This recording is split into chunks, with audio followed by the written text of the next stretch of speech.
Hello, everybody. Welcome back to The Library, the show where we talk about Halo lore. I'm Austin. I'm Shane. I'm Connor. And we're not talking about Halo lore today, almost like at all. Close enough. It's not my fault. Almost. It's, you know, it's kind of there. It's background stuff. My friends, before we get kicked off today, go to JumperScape.com if you want to get plugged into our community / just get involved with all the stuff that we're doing. And stay tuned for future events, because the Answer Brew Pub went really well. It went fantastic, actually. Just got off a call with Corey over at the Answer, and they want to do it again. So, sweet. That's news to us. You waited to drop that one until we were live on air, huh? Yes, I did. Beautiful. I can't wait till James finds out. Oh, no. But yeah, it was a great time. They almost hit, I think it was 50 attendees in that small building. It was packed. Yeah, it was a lot of people that showed up for that. So thank you guys for showing up for that. It'll be fantastic to see if we can get some more off the ground. Otherwise, so far, the soonest that you can come and say hi next time will probably end up being HCS Worlds, which this will be a good way to introduce. By the way, Xperia is in the call. Hi, Luke. Are you going to HCS Worlds this year? I am indeed. Yes, I am indeed. I will be there. It's a yearly tradition at this point. I literally have to go. I can't not go. I mean, I do remember that was like, wasn't it the first year you had your birthday in Seattle? And it was like, that was the way that everyone was like, don't ever not go.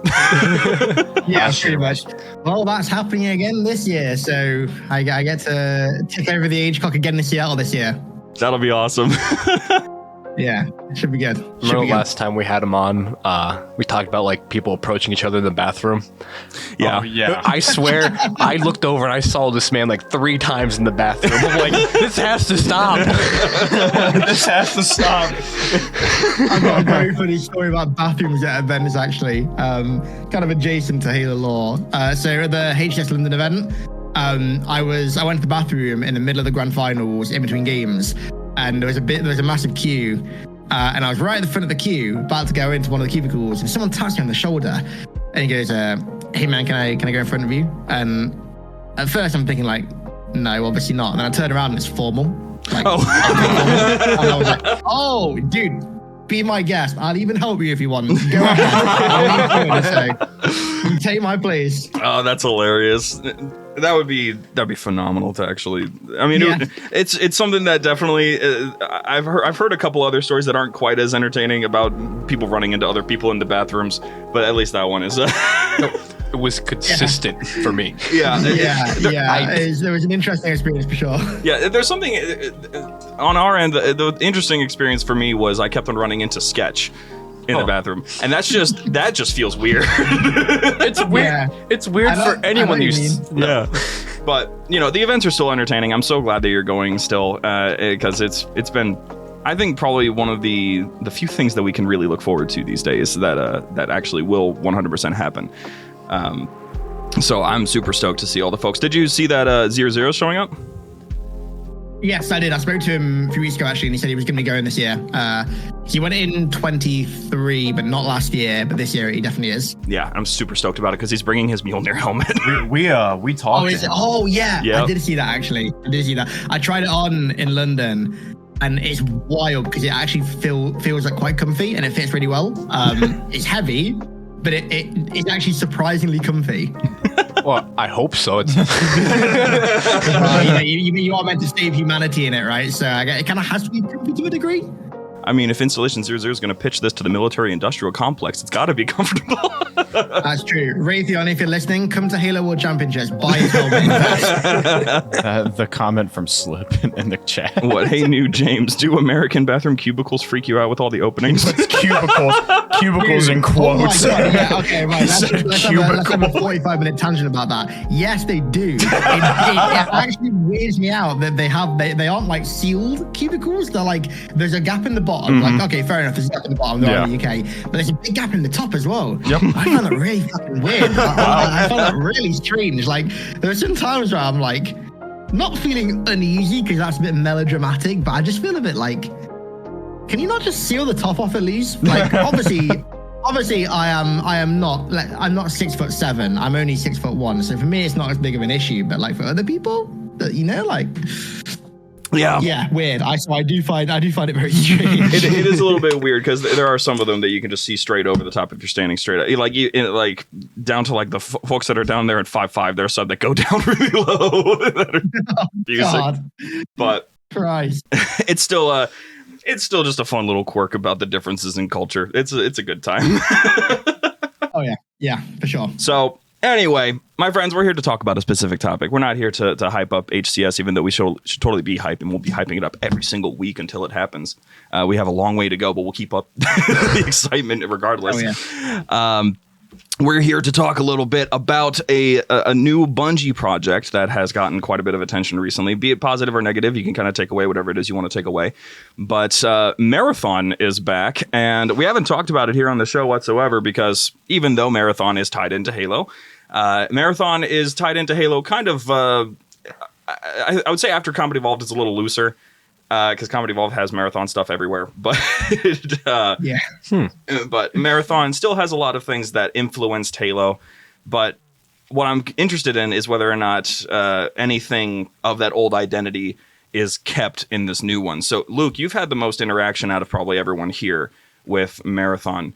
If you want to get into the conversation this way, how has your experience with Marathon been so far? Is this something that, in terms of maybe not just gameplay, but story, if there's any story whatsoever that we can get excited about? Yeah, for sure. Gameplay first, like I find the gameplay really fun. Granted, because extraction shooters are a bit hit and miss. Like I feel like you either love them or for some reason people hate them. I feel like there's no one that really kind of just feels that like they're okay. But I love extraction shooters. I've been addicted to Tarkov for years now. And the gameplay loop of Marathon, even though it does simplify the gameplay loop of an extraction shooter a fair bit, and I normally hate when games do that for high friction genres of games, it is still really, really, really fun. And it scratches an itch that Tarkov doesn't scratch because it has that more, obviously the Bungie gunplay feel, but it also has that more arena style feel where in Tarkov, I'm not crouch strafing people, right? Like I'm not trying to get in like a fixed power position for like a long fight. I'm trying to one-tap people, or I'm trying to like mag dump somebody's legs with rip hammer and tear the legs off. I'm not trying to do anything like that. Whereas in Marathon, there are quite a few elements of that old school Halo gameplay, specifically like the classic Halo gameplay that's very setup based, much slower pacing in fights, whereas nowadays where it's a lot faster. Marathon definitely has that feeling to a degree. Obviously, it's very different because it's an extraction shooter. The fights take place in very different kinds of environments, but the gameplay invokes old feelings of Halo to me, of classic Halo, like non-sprint, non-ability Halo, which is my like absolute loving games. Which is always really good. From the story perspective, there's a myth going around that's driving me up the fucking wall that and I mean this in no disrespect, because I Skill Up, the YouTuber, I love his content. Been watching it for years. I actually met him at Bungie, and I had a bit of a chat with him. Great guy, great content. This is no shade to him whatsoever. But in his video, when he'd been to Marathon at the same time, been to Bungie at the same time that I was there, he said that he was told by a dev that they had the I might butcher the quote here, but it was something along the lines of the fact that they had the framework for the story build, but they hadn't started writing the story yet. And that's just not true. Like, I know for a fact that's not true, but that quote, he said that quote in his videos about Marathon, and it kind of caught wind, and the entire internet has latched onto it, and now Marathon doesn't have a story, according to people that haven't really played it. So that stuff's kind of annoying because Marathon definitely does have a story. Now, the way it delivers its story is not what people are expecting. What I was expecting, because it does it in a very similar way to OG style Marathon, except the delivery method is through a multiplayer game, which is the main point of friction, and not in a good way, I think. But the way the story is delivered is very much like OG Marathon. It's not handed to you on a silver platter through cutscenes or through hyperlinear levels or through NPCs that chatter to you nonstop. It's handed to you through your exploration of the world, your discovery of certain quest items or certain bits of environmental storytelling in the world, which is literally precisely how OG Marathon told its stories, through terminals and terminals alone. The only voiced characters in OG Marathon are the Bobs, which are the humans, and some of the 4 that make weird sounds. That's it. There are no voiced protagonists or antagonists in Marathon at all. So this new Marathon upholds that in both a intentional and I think unintentional way because of the genre that it's a part of. But the story I'm intrigued by. I did a lot of the quests in the alpha. In fact, the alpha's still going on right now as of recording this. I've been doing a lot of the quests in it. And I've not been told any of the story. I've been hinted at certain story beats and that kind of stuff, like historically when I've been at Bungie, but I've never been told like outright, this is what the story will be. So the stuff that I'm finding in game in the alpha is stuff that is, for the most part, entirely new to me. And I'm really enjoying finding it because I'm not just, okay, I say this as a massive Metal Gear fan who loves Kojima games, right? So it might sound a little bit hypocritical, but as you can see by the art that's right behind me. But I love the fact that I'm not having the story delivered to me in just cutscenes that I have no agency over. The way that I'm discovering the story is solely through my own agency of going into the world and finding stuff for certain traders and AI representatives for corporations and taking it back and then having them give me exposition about what I found and then what I need to go and do next. It's a different kind of storytelling that people aren't going to be used to, and it's definitely not for everybody. I fully grasp that, but the idea that Marathon doesn't have a story is just like flat out wrong. And for better, well, not for better, for worse, the internet has cottoned onto that quote and has treated it as gospel. So, well, that's how it usually goes. The libel usually takes over. I feel like it's just an affiliation with like the extraction shooter genre. Probably. It's just like how can an extraction shooter like have a story? Like, I mean, it's news to me. I haven't really looked too much into Marathon. I knew it had its ties to Halo, but like I didn't expect there to be like a story to it. Mm-hmm. So I mean, it's kind of cool that they're adding at least story elements to. I don't know. I feel like it's easier to get hooked on something because I feel like extraction shooters are becoming like more and more common these days. Like Escape from Tarkov, like that's the big one. That's kind of like set the staple, I feel like. And I mean, even Call of Duty kind of put its hand to it. Yeah. Wasn't great, but you know, they tried. But I just feel like it's an affiliation with the genre itself. That people are just like, oh, there probably isn't a story to it or something like that, just because there's not cutscenes or like a linear mission or something like that. Straight up, anybody who's been paying attention to Bungie long enough, no matter how many times they change hands, no matter how many times the people on the ship jump ship and a whole new crew hops on board. Back in the Halo days, we had the terminals. Back in Destiny's heyday, it was all these different elements of storytelling that were not direct. They were not from just cutscenes. They weren't from dialogue. You had to find pieces of storytelling around the environment. Anyone who thinks that there wasn't going to be some form of lore somewhere in Marathon doesn't know Bungie. Yeah, I was gonna say that's right, very out of character for Bungie. That's very out of character for them. Yeah, it's just it's a silly assumption to make, and I think a lot of the people that jumped on that assumption and treated it as gospel were people that just like weren't really interested in the game anyway and didn't like it anyway. So to them, it just kind of fueled the fire. But yeah, the game definitely has a story. And going back to what you said about Bungie changing hands, like obviously the team making Marathon is full of a ton of new blood. But at the same time, like, the amount of people that I've spoken to that I grew up watching in like Halo 2 and Halo 3 Vidocs is surreal. Like, I think I can probably say this now, actually. I had lunch with Dan Miller a few weeks ago. There we go. That's the kind of reaction I like to hear. If you don't know, Dan Miller is, I don't know if he's technically Grizzled Ancient. He might be now. Maybe not. Either way, Dan Miller was the designer of Halo 3's Warthog run and final level. He designed Guardian Forest and Foreigner City. He designed, which were obviously Kurt. He designed, I think it was Tayari Plaza in ODST. He designed New Alexandria in Reach, which was basically Guardian Forest 2.0, and a bunch of multiplayer maps as well. Dan Miller is like a bona fide Halo legend, and really nice guy. I've had lunch with him a few times, and I've been at Bungie last year as well. It's kind of funny as well because he actually watches. He watches like my videos and Mimbless's videos still about Halo. Like he still watches them all, so he's still very much like interested and in tune with Halo. Really cool guy, really cool to speak to. And then other people as well, like Lars Bakken, for example. I mean, I played Marathon with him on a stream the other day, but like met him at the studio. Chris Butcher was stood behind me at one point when I was playing, watching me playing, and I was like, oh my God, Chris Butcher's behind me. Like, holy shit.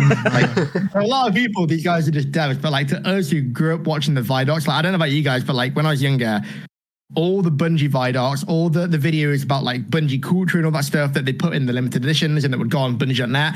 I used to watch those videos religiously, like over and over and over and over again, religiously. Like I practically grew up on those videos. And so getting to meet people who were in those videos and also play what they're cooking up next is so cool. It's really, really cool.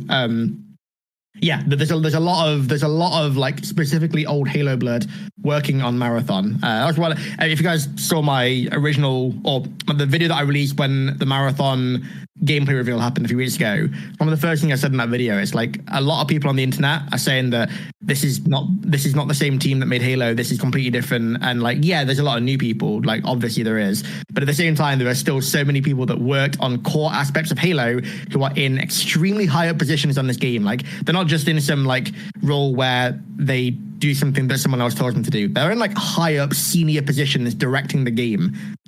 So yeah, it's very cool getting to meet those people and play what they've been working on for a while, because it's surreal feeling. I mean, it has to be surreal, especially since, as far as I'm aware, your passion for Marathon goes back to all the OGs. Like you really, really enjoy Marathon, which. Yep. I only recently actually decided to give Marathon like OG stuff, because it's all free on Steam right now. They what was it? Left1 went and just ported it all over. It works perfectly fine on my ultra wide monitor somehow, and I gave it a try, and I decided to, not for any purpose of content, but I just wanted to record it to see what my reactions were initially, because I'll just get sucked in. I won't pay attention to what I'm saying. And I caught myself saying, what the hell? A whole lot. Like, a lot. Nice. Yeah, dude. Marathon is amazing because you can see so much of the early Halo DNA in the storytelling and the gameplay and the enemy design and the enemy variety. Like the game... It feels so much like we'll get into this soon, but it feels like a precursor to Halo so much. Mm-hmm. Yep. And that's the sort of stuff that I really enjoyed, because going off of just the storytelling, I was curious about how, not only just in the storytelling, but the changing in the gameplay. Because a lot of people right now, if we're looking at how the internet is reacting, yes, a lot of people are actually upset that Marathon is an extraction shooter. We've seen a lot of Halo fans being like, this should have been a classic first-person shooter with a esoteric campaign. This should have been another Doom sort of game. This should have been blah, blah, blah, blah, blah, blah. And while everyone is entitled to an opinion, and they can definitely get a little bit up in arms about what they think and what they want, I'm curious to know from you, is this version of Marathon do you think this was a good move, like a good way to adapt the Marathon IP, its story, its feel into the modern age? Was the extraction shooter the way to go? I think it works, but I don't think it was the way to go, personally. If I was in control, I've said this for quite a while now, I would have made it an immersive sim like System Shock or Prey, or like Deus Ex. I think the immersive sim genre would have fit Marathon perfectly. I think the extraction shooter genre fits absolutely because of how exploration based and like player agency focused it is. It's definitely not a kind of game that holds your hand in any way, which OG Marathon absolutely did not in any capacity. In fact, if anything, OG Marathon did the opposite of holding your hand in a lot of sentences.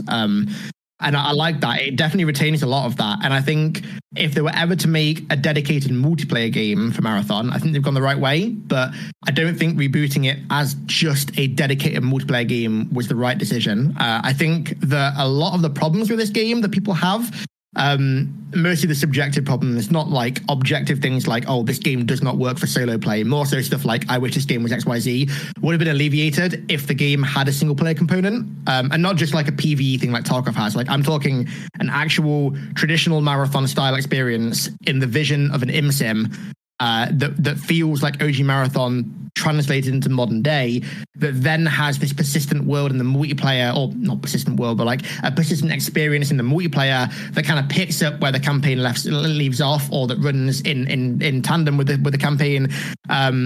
But but I think just going for an extraction shooter wasn't the best call. I think ImSim is what I would have done, absolutely. And I still think they should do that. Bungie I cannot put into words how receptive Bungie have been regarding feedback about this game over the years. There's the odd thing nowadays that they're being less receptive on, but for the most part, like, I've never seen a studio be this receptive to feedback in my life. Like, the stuff that I gave feedback on that I didn't even remotely expect to be changed, that when I played the game next had completely 180'd based on feedback that I and many others had given, and was better as a result. Like, I'm just not used to that. I'm not used to seeing that from a studio being that responsive and receptive. So this feedback about the game needing some kind of single player component, I can promise everybody out there who's giving it, it's not falling on deaf ears.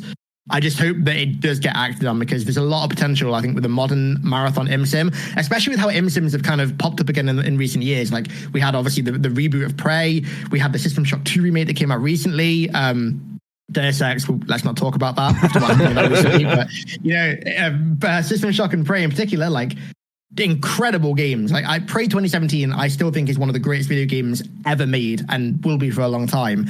And that formula in the world of marathon would have just fit like a glove. And I really hope that at some point they do that. I do too. I really do, because I would agree. The extraction shooter is cool. I can see where you can implement things like an environmental storytelling into an extraction shooter, especially if it's something like a changing world, like the Bungie devs go in and they change the world with every update, or do it the way that Destiny did. Sometimes the locations would change, the available places you could go to. I could see that being a thing, but there are definitely places that I would have taken the marathon, after playing it especially, that I would have taken marathon in a more interactive experience. But that all being said, with where Marathon is and where it could potentially go, in terms of its story, you said that we haven't really seen a whole lot of the story. And so is there really not a whole lot that we can glean from what it is currently, aside from what they've said in things like trailers so far and all that? Or are we just sort of waiting until it drops and we can finally see something? I mean, honestly, I don't know, because the specific story elements, they haven't told us anything about, really. Like, there's been little hints and teasers when we've been at the studio, stuff that I still don't know if I can actually talk about yet. But like, they haven't specifically told us, like, this is happening here and this will happen at X point and this will happen at Y point. Like, I truly don't know. I think the way they want to go with it is they want people to find stuff out for themselves, which it's a tough one, because if the game were received really well upon announcement and everyone was really hyped for it and sentiment was generally positive, then they can get away with that.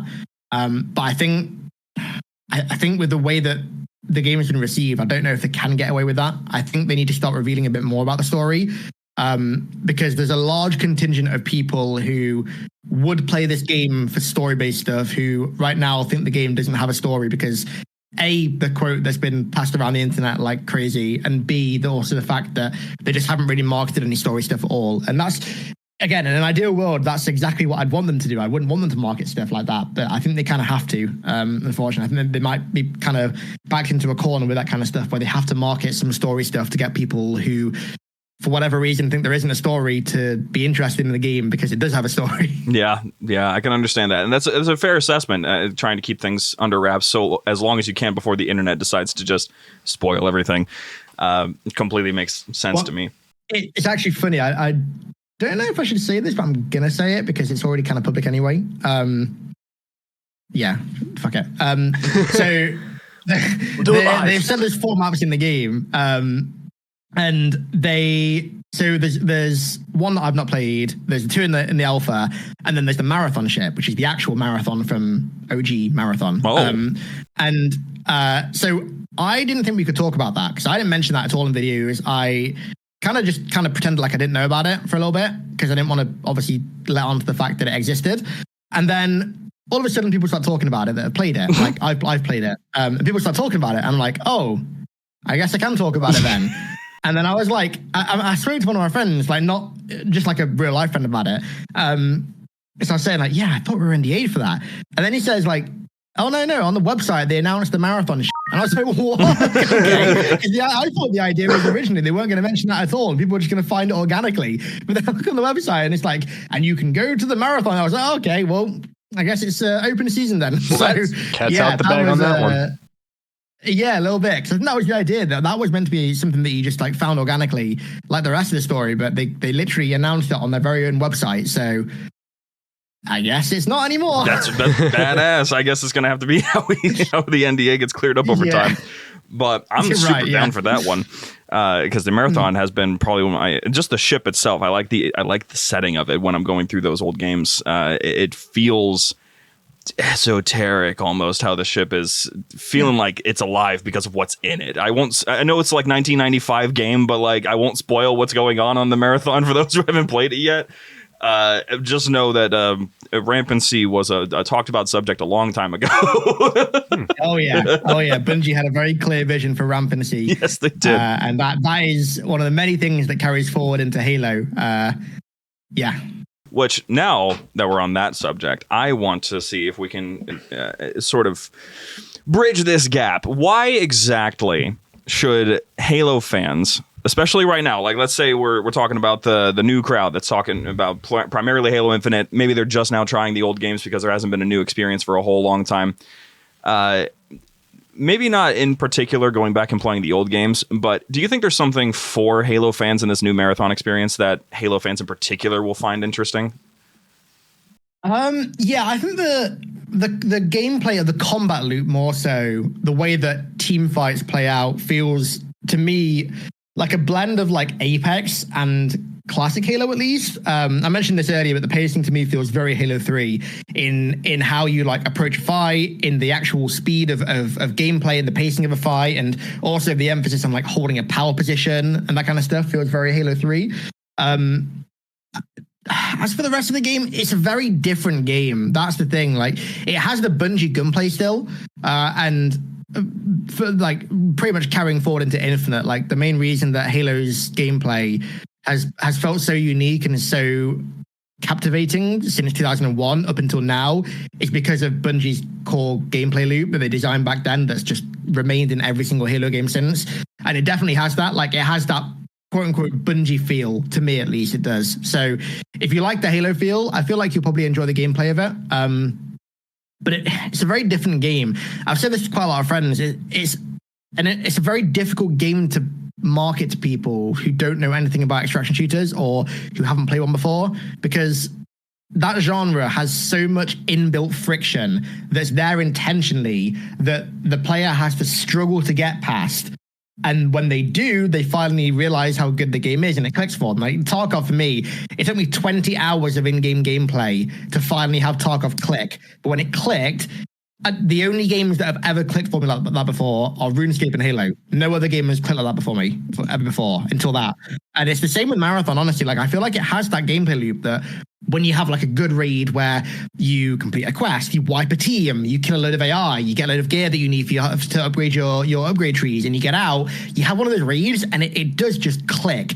But the problem is that there's so many different systems that go into that good raid that it's almost impossible to market that many things, because you start to make the marketing seem really convoluted and overly detailed when it's not. It's just that there's a lot of systems that make the loop of this game satisfying. And so marketing it to Halo fans is different, because Halo's always been quite simple in that regard. Like, you shoot each other, you rank up, you shoot aliens, you beat the story. That's kind of what, in like a very layman's distilled term, that is. Obviously there's way more than that, but that's what it is in its simplest form. Whereas in Marathon, you kind of can't break it down to that. It's like you kill aliens and other players to take loot, to upgrade your hideout, and then collect contracts, and then the contracts give you more rewards that you have to find in game that upgrade your skill trees, that then upgrade your level and upgrade your, there's like so much to it that you can't just give in like an elevator brief.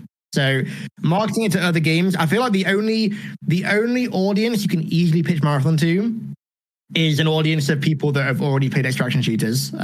Even like a Destiny audience, I think it's just radically different to any other kind of game. So whether it appeals to Halo fans, I truly don't know, because I've actually racked my brain about that quite a bit. Because Bungie have asked me that question before. I've thought about it personally, and I still kind of don't know. I'm kind of on edge about it, to be honest. Yeah, the only thing that I could possibly think of, because obviously I've had the same consideration, is maybe if they do if there's terminals, if there's this other bits of environmental storytelling, you might be able to get the lore nerds that are just super interested in documenting things and trying to keep up with a story that isn't just thrown in their face.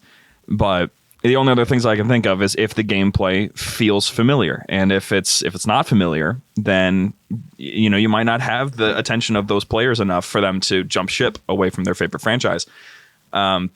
Because usually what you'll see is Halo fans will play Halo primarily, and then sometimes nothing else. Sometimes it's just straight Halo forever, and it takes a lot to convince them to head off to other game experiences. Just because, I mean, if we're talking about Halo as it is, Halo is a rather perfect experience for a lot of people.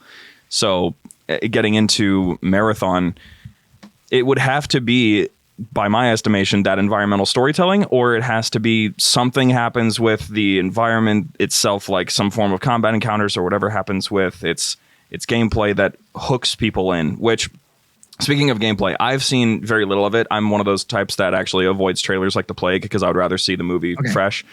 I'm down to talk about all these different things. I'm not going to be upset about getting anything spoiled or anything like that, but so the species that we see in the original Marathon, the 4 and the Sphit, right? And I'm pretty sure I got that. Yeah, you did. Sweet. So those species, there is a PvE element to Marathon, supposedly. Are these species coming back? Is that something that we know about for sure?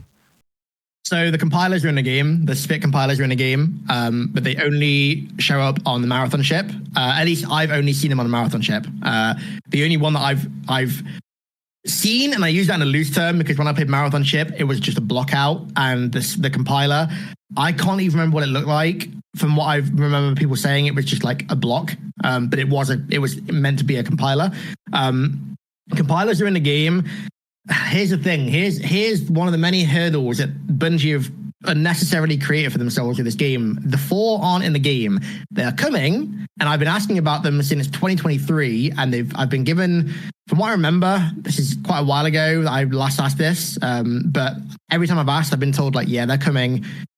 They're like, I remember being told we're still modeling them or something, but it's very clear that they aren't coming for launch. And I think one of the main problems that people have with this game is that it doesn't look like Marathon. One of the biggest criticisms that I've seen is that it's Marathon in name only, right? I'm sure you guys have seen that as well. And I think if the 4 were there, if even just like 3 or 4 members of the 4, you put the fighters in, honestly, just the fighters and the Drinial, those 2 alone, you put those in, and I think that criticism, about 80% of it goes away, because at least then you're fighting things that you're familiar with in Marathon, because obviously the compilers are there as well, but from what I gather, the compilers are meant to be limited to a very specific encounter on a very specific map. They're meant to be these kind of like ultimate enemies, which I think is really cool for them. I would love to see compilers everywhere, but at the same time having kind of like, I mean, the Sphit are like half Foreigner in a way, like the super ain't, obviously the Yarrow are the Foreigners, but the Sphit are like half Foreigner in that their creations of the Yarrow, and then this like ancient species that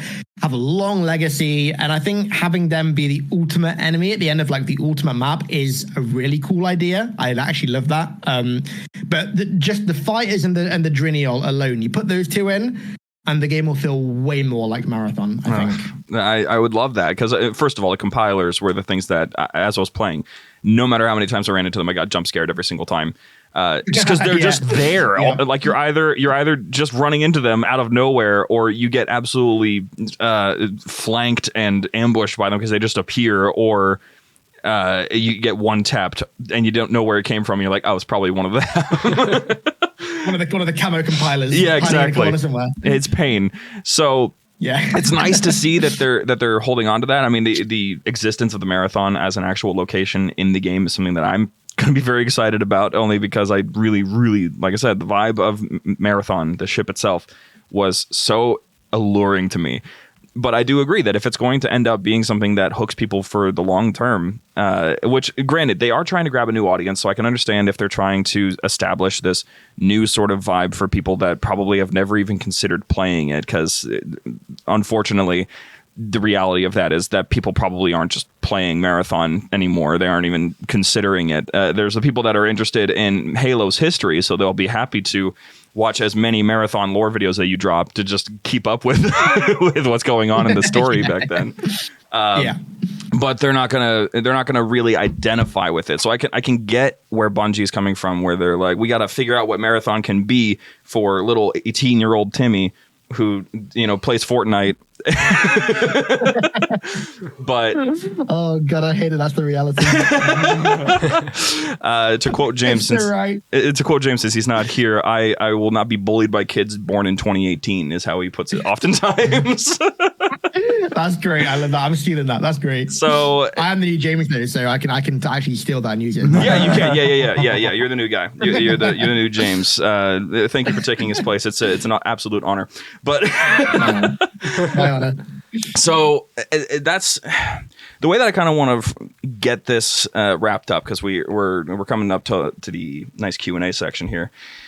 I want to get a little bit about, I suppose, what we can look forward to potentially, what you think we can look forward to, maybe we can talk about it a little bit, is the future of Marathon, what it could be, what it could become, despite it being within the bubble of extraction shooters, if it could actually become a proper competition for franchises like Halo, if it could grow into something that could actually stand out as much as Destiny did, for example. Do you think that's actually something that we could potentially see at some point? I mean, it's definitely possible. I think the gameplay is really satisfying. It's not perfect, and there's things they need to change for it. But I think, broadly speaking, the gameplay is ultra satisfying. The gameplay loop with the contracts and getting rewards and upgrading stuff and looting is absolutely there. I am a little bit anxious for launch, I'm not going to lie, because I think they've got a lot of work ahead of them before launch. But I'm never going to write it off, because at the end of the day, it's Bungie, right? At the end of the day, it's Bungie. And at the end of the day, at the end of that day, it's Bungie with a load of old school Halo devs leading a project, right? I have faith. That alone gives me faith. And yes, it's been a long time since they worked on Halo. It's been a long time since they did anything new like this. But I feel like with what they did with Halo and with what those specific developers did with Halo, not just the name Bungie, but those specific developers did, I feel like you just can't count them out at all. Because these aren't just people making a first ever game. I mean, they've worked on there's devs on this that have worked on the stuff before Halo 1 at Bungie, like Oni and stuff like that, right? There's people that have been playing Marathon for 30 years leading this project. There's people that have been working on Halo and Destiny all this time. And that kind of experience, I just don't feel like you can write it off. And also, with the world of Marathon, there's so much that they can do with the story and the lore. Something I'm really excited about as well. I mean, I don't think this happened for a long time, but I'm really excited in the future to hopefully, fingers crossed, and this is not a leak or expose or anything like that about the future. This is just my hopes to go off Tau Ceti and go to places like Lawan, or go to places like the IMAX Secure facility from the end of Marathon Infinity, like places like that. I would absolutely love to have extraction shooter maps set on, because the Marathon universe is way bigger than just Tau Ceti in the Marathon, and we don't really see that much in this new Marathon yet, because the idea, of course, is that you're on Tau Ceti 4, you're exploring what happened to the Lost Colony. But every time I've spoken to devs, when I was there, it was when I was there in October, and also when I was there a few weeks ago as well at Bungie. I was talking to some of the devs, and I was saying, you guys really need to make a map set on Lawan. Just FYI, you really need to. So that's, for those who don't know, that's the setting for the second game, and I love the setting of Marathon 2. So I think something like that would be really cool. But yeah, I think it definitely could do well long term. And I'm right now, I'm 50-50 on it doing well long term, because I worry that the launch won't be good. That's my main fear. And with how games are nowadays, the odd game gets an Apex Legends Star revival. You hear that all the time, but the vast majority don't, right? The vast majority do not get that. And games nowadays have to hit the ground running to avoid that. And I'm anxious that Marathon won't is the issue, but I really hope that it does.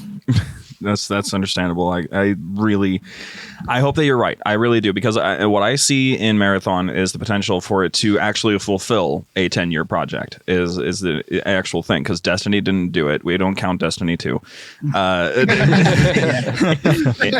Halo Infinite is about halfway through it, and that's probably not going to happen.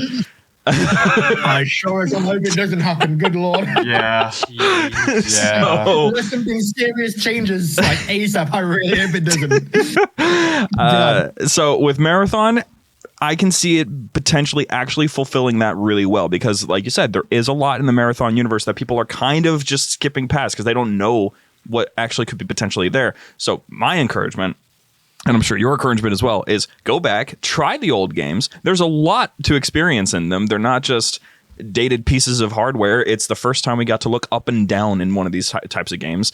It's got a whole lot of innovation in there. The story hooks you in without even trying, because you're the one that's interacting with it. You literally cannot progress unless you are following the story, basically. So yeah, no, for real. And as well, like the gameplay as well, you will feel the game will feel old and dated for maybe the first 2 or 3 levels. As soon as you find the assault rifle, that goes out the window. I'm not even kidding. Like the game doesn't feel dated anymore. You will feel, I can't put into words how similar Marathon feels to Halo 1 in particular. The loop. I mean, when you get into it, like just the way that the enemies feel to fight, the way that they fight, the way that you navigate the levels, it really does feel like Halo 0.5 is the best way I can put it. You will feel so much of that Halo DNA coming through in obviously a very sprite-heavy format, but as soon as the gameplay clicks, that doesn't matter anymore. You don't even notice it. Like, you genuinely don't even notice it. When I first played Marathon, well, properly at least, like I first played Marathon decades ago, like I think like right before Reach came out, because you got a special nameplate in Reach for beating Marathon 2. So I played like Marathon 2 Durandal back then, and I was like 13, so I just couldn't jive with it. But when you properly sit down to play it and you give it a go, you get past the first few levels, it will click. I promise you it will click, and that Halo DNA will be so visible and will have you hooked. The gameplay is so satisfying. It really is. I remember sitting back, I dropped my, I didn't like pick it up or anything, but I dropped my keyboard and mouse as soon as I realized that I could grenade jump. No, I was like, there's no freaking way. Yeah. Dude, I forget the level. But there's that one terminal. Is it the oh my god, is it the Garrett White terminal in one of the levels in Marathon 1? I'm probably mixing some stuff up here. This is real. I wouldn't be able to help you. This is okay, I'm not in it. This is one terminal that you can get in Marathon 1 that is in this room where you have to do this really specific grenade jump to get to it. And there's like an invincibility in the corner that you can pick up, and you have to grenade jump 3 times up a wall, but there's no jumping. So it's kind of just, there's no jump. It's just you have to grenade yourself into the wall and like glide up the wall to get to this terminal. It might be the Bungie thank you message. It's something like that. It's a really specific terminal. But like there's an actual like area, secret area designed for that, which I find really cool. It's so freaking wild. They were such geniuses. That's why they really were. I really do think that Bungie's going to take this seriously to some degree. I don't really vibe with a whole lot of the exaggeration of the anger that the internet can feel about various things. I genuinely just think that Bungie understands that what they're taking on, no matter if they're new, no matter if they're old, whatever they're taking on right now, has to be about as interesting or as trying to push the envelope sort of vibe as the original Marathon, if they're going to really make it carry that name. And I think they're going to try very hard to make sure that they do that. See, here's the one thing that I remember hearing it a while back and it really clicked for me. It's like, before Bungie made Halo, the idea of a twin stick shooter with 2 guns and regenerating health on console was just insane. It was stupid. No one wanted to make that. Before Destiny, the idea of a PvPvE looter shooter with raid mechanics and like MMO mechanics as well thrown in there on console was just stupid. Like nobody wanted to make that. And then Halo came out and revolutionized it. And then Destiny came out and revolutionized it. And now here we are again with Marathon, where it's like, oh, no, nobody wants to play a slightly simplified team-based extraction shooter. No one wants to play that. Well, history dictates that when Bungie go against the green, they're 2 for 2 on going against the green and doing well. So even though I disagree with the team-based aspect of it, I can't deny that their track record with going against the green is pretty good. It's pretty good. Super good. So I'm looking forward to release. I'm hoping that some of you listening, at least a few of you, are excited for it as well. Maybe we'll see you out there. Who knows? I'm thinking probably what'll end up happening is we'll get people squatting up within our Discord here more than likely. Oh no, that'll happen. That'll definitely happen. Yeah, we'll give it a good boost. It'll be a great time. So with that all being said, before we wrap up today, if any of you here in our live episode here that we're doing have any questions in particular for either us or Luke while he's here, you can feel free to just raise your hand. Otherwise, before we get onto it, which by the way, you can ask like anything. It doesn't have to be about Marathon. Before we get to the people who are raising their hands, potentially right now, you very much should if you can. We had actually one question from what was it? It was Where's Bort? Where is Bort? Yes, asking. This is tied into the conversation we had before about Marathon being an extraction shooter, whether or not that was a good direction. In your opinion, what could Bungie's rationale be behind rebooting Marathon as an extraction shooter? Extraction shooters can have good lore, but EFT, but suffer from time gating the story. I think the idea was that it was a combination of them noticing that the extraction shooter trend was starting to take off. Because I know this game has been in dev since like 2017, or in a very early state since 2017. I think proper dev started like a few years ago. But either way, like 2017 through to now was really when the extraction shooter genre started popping off, because Tarkov really blew up in 2019, I believe it was. And the last few years, we've seen quite a few other ones coming out. And I think the idea was that Bungie wanted to make an extraction shooter. And again, this is just pure speculation on my part. This is not me like saying anything I was told. I feel like what happened was they had this extraction shooter as like an incubation project. And they were wondering like if they could attach it to an IP, and they realized that Marathon actually had a very similar style of storytelling and narrative to the way that modern extraction shooters do it. And so I think what they did was they had this incubation project that wasn't tied to an IP, and they thought like, oh shit, that would actually be quite a good idea for a Marathon game. It would fit the universe and fit the style of storytelling that Marathon had really well. And so they made it a Marathon game, and then here we are now. I think that's probably why. I think also it's just, Bungie really since Reach have been more trend chasing than they used to be. Not to say that they hardcore chase trends, but they've been more inclined to go after trends than they were during the trilogy era, at least. We started seeing that with Reach, and then it filtered more into Destiny and that kind of stuff. And so there's definitely an element of trend chasing with this, like undoubtedly. And when that's done in like a very brash and very kind of ham-fisted manner, I normally don't like it. And there is an element of that with Marathon, I do feel like, which goes back to what I was saying earlier about wishing the game was an sim. But at the same time, like, it's not like Marathon storytelling, at least, isn't completely congruent with the way that stories are told in extraction shooters. It's the exact same formula. And fun enough, actually, I forgot which one of you guys said it earlier about the terminals. So there is actually in the menu, it wasn't in the alpha or the last build that I played, but the two builds before that, there's a terminal in the menus that is like an actual OG Marathon terminal in UI and style and everything that you can actually interact with and dive through the files of. And I think the idea is that you find terminal logs in game and you extract them and you put them into that terminal, that CyberAcme terminal, and you can go through the terminal and read the entries as if it were original Marathon, and like one of the terminals in the OG Marathon, but it's like actually interactive and you can go through it. So that I meant to mention it earlier, actually. That's a good time to bring it up. So that will be in the game. But yeah, I think it was an element of them wanted to get on a trend, realizing Marathon fit it really well, realizing that they did have a unique approach to that trend and that it's Marathon, and kind of merging all those things together. Well, I'm hoping that it all turns out well regardless. I think it probably would work. Like, Bungie has proved they can make it happen, so I'm not entirely worried about it. It's just definitely, man, could have been something else. Oh well, but we're out there. So yeah, I can't quite see this person's username because we're on streamer mode at the moment. Keith, what's the name of the dude that just dropped the question about what game are we excited about in 2025? Oh, that's Chris Clicks. Chris Clicks, yes. So, new James. Nice. I like that. And us. and us and Keith, actually. Keith, you're getting to ask this question too. What game are we most excited for in 2025? I'll let New James take it first. It's a tough one for me. I think number one is Death Stranding 2 for me. I am unhealthily excited for that because I'm a lifelong Kojima fanboy. Death Stranding is number one. It's one of those experiences that you will never find elsewhere at all. It felt so like authentically Kojima, and the second one just feels the exact same way as well. I am unhealthily excited for that. That's number one is definitely that. Obviously Doom as well. I'm really hyped for Doom. I'm trying to think what else is coming out this year. Tell you what, I'm going to come back to that. You guys go, and I might come back to it after. I guarantee at least one of you guys brings up a game that I'm like, oh, yeah, how did I not mention that? He's already said one of my answers is Doom and Gears E-Days. Yeah. Oh.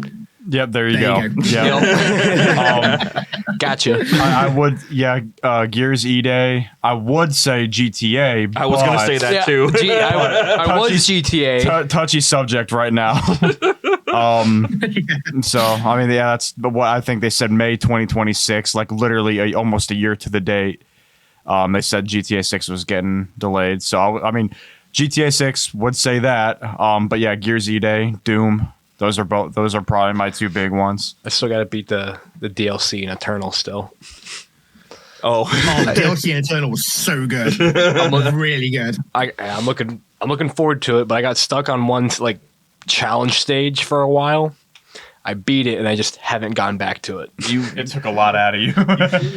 It was tough, and I play on like a hardish difficulty, not like a crazy hard difficulty, but I challenged myself. I think I would probably say my first the game that I was excited for first already came out. It was Dynasty Warriors Origins. That's because I'm a sucker for that franchise. But the one that's coming up that I can say I'm excited about is Borderlands 4. I really want to play Borderlands 4. Oh yeah. Oh yeah. You're only super stoked about it. What do you mean? Oh yeah. I forgot about Borderlands. And then we've got two more. I'm just going to kind of burn through these because we got to get on to our next segment anyway. Which, if there's any last minutes, you can feel free to type them in right now, or you can just click the hand raising and we'll just pull you up onto the stage. We have two of them that are kind of more jokes than anything else, but I'm sure you'll vibe with it. ASDF 111 asks, "What's your favorite color?" Blue. All right, sick. I was not expecting that. No? No, I wasn't Really? expecting. What's your favorite color? Oh, I thought you were saying No. favorite color. I thought Just a question. I thought your favorite color would be red. I'm sitting here like, why is he questioning this man's choice of color? No. I just wasn't ready for the question. It's just such a simple question. Usually it's something way more convoluted or involves our lore or something. Yeah. Now we do have one question from someone actually named Durandal. So obviously knows his stuff. Now this question is more tied into this guy plays a character on one of our other shows, so he's asking if you've listened to Chatternet, in particular Theater Mode, because he hosts this particular segment called Theater Mode that's talking about Halo's community, machinima space, and all of its fan animation world and all of that. I have not, but I will bookmark it. Theater Mode. There we go. Yeah, it's for those who are listening that might have tuned in, because I know that at least 80% of you listening don't tune into it. It's a daily Halo show, specifically on Spotify and other podcasting platforms. It's a great time. So aside from that, I'll give it another minute before we move on to our next thing. What I'm going to ask you, Luke, in the meantime, is there anything in particular that you're working on, anything you're collaborating with, anything that we can get excited about in either your content or just something that you're going to be talking about here soon that folks here might be able to get excited about? I actually just finished writing a video a couple hours ago that is a like big passion project video. Kind of like in the same vein as if you guys saw the Halo like human foreigner connection one that I did a few minutes ago. Similar kind of vein to that. It's a video about the connections and like references to Dante's Inferno in ODST. I just finished writing a 6,000 word long video about that today that I'm really happy with. I think that video is gonna be really, really good. Because like I knew about the references before. It was the same thing as like the human fauna connection video, where like I knew about the links like on a surface level, and I kind of knew about them on the back of my head, and like I was aware of them. But I'd never properly dived into them before in true depth. And it was the same with Dante's Inferno and ODST. Like, I knew that ODST was roughly based on it, and I knew the rough overview of Dante's Inferno, but I'd never read it before. I'd never looked at it in like hyper detail. And I did that for this video. Like, I didn't read Dante's Inferno because it's an 800-page long, 700-year-old book. Yep. But I read like a ton of summaries and overviews and stuff about it. I watched Wendigoon's like 3-hour-long video on it, which is always a good time. Yep. And really got into it. And that video, I think, not to blow my own horn too much, it might be trash, but I think hopefully, touch wood, it's an all right video. It's going to be a long one. It's going to be like 45 minutes long, I think. But that kind of video, I like making it longer. Those sort of videos are better when they're like really long and as in depth as possible. And I also got for that video, I got the chance to re-listen to Sadie's story for the first time in probably since ODST came out. Actually, I actually think that I've not properly listened to it since ODST first came out, and I forgot how much I fucking love that story. It's so good. Like, I remember liking it, but I don't remember loving it like this. Like oh my God, that story's so good. It's really, really cool. So getting to listen to that again was really cool. Oh, definitely. I'm super stoked about that because I made that. I was doing that exploration just the same exact journey just like a couple of years ago. So I'm super stoked to see your perspective on it, because I'm sure that when you were listening to Sadie's story, you're like, oh, there's the circles. Yep. Oh look, that's gluttony. That's heresy. That's treachery. It's so clear. And there's like little bits as well that like I've not seen other people pick up on, and then stuff in like the regular ODST that people haven't picked up on. I don't think maybe they have done somewhere, but like I haven't seen them pick up on. But it's just so cool. It's like I mean the human fauna connection video really felt like that, where that felt like such a rewarding deep dive. And also, even this video was not as long as I'd wanted it to be, and I might do it again or 2.0. The video that me and Wendigoon did a few minutes ago about the biblical roots of Halo, and like all the religious connections of the story, that one felt the same as well, where it's like you're kind of realizing stuff that you always sort of knew but you didn't know in depth, and it just changes the way you look at things. And that's how I feel with this ODST video. I feel like because I've now fully dived into Dante's Inferno and I've read like all the details and like really in-depth summaries of like each canto in the story, I understand like the details of each circle of hell. I just start to see things in ODST. It's like, well, that's that, and that's that, and that's that. And it's really cool. Really cool. Sweet. I'm super excited to see it. I'm gonna make sure that you click that bell and click subscribe so that you get notified whenever you. That's what I like to hear. So we got 3 more rapid fires just to get them all wrapped up, and then we'll say good night for you.